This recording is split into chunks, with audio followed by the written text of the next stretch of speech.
今仔日是清明连假的头一天，这屏东东港的东流线就真侪旅客要去到小琉球，船公司透早就加开船帮来应对，若要去绿岛的船呢，逐帮也拢客满。业者表示讲，连假搁撞到这好天，对当地观光确实有帮助的。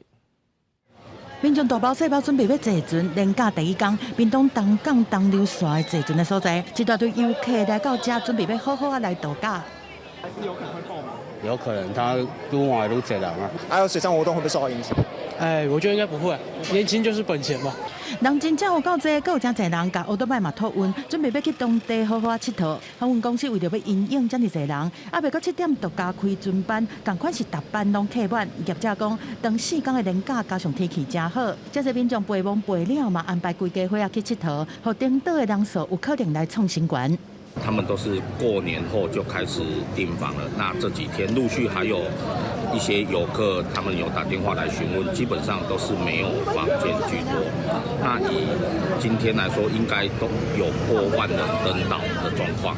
另外，东台湾的绿岛同款嘛是旅游的热点，一透早船公司嘛加开10个航班，暗算旅游人数是超过2500个人以上。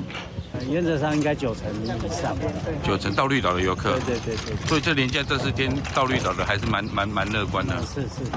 在中兴便到9.2公里处，在车厂下晡是有石头落落来崩山，造成双向无法度通行。各管公务单宣布讲，目前已经出动机具抢通，车厂下晡2点和4点半通行帮处取消。另外，明仔载的通行帮处敢未开放。对这个部分，各管公务单表示讲，会伫测试早起来办理路顺，一定要到确认完全安全无问题了后，再来开放通行。记者综合报道。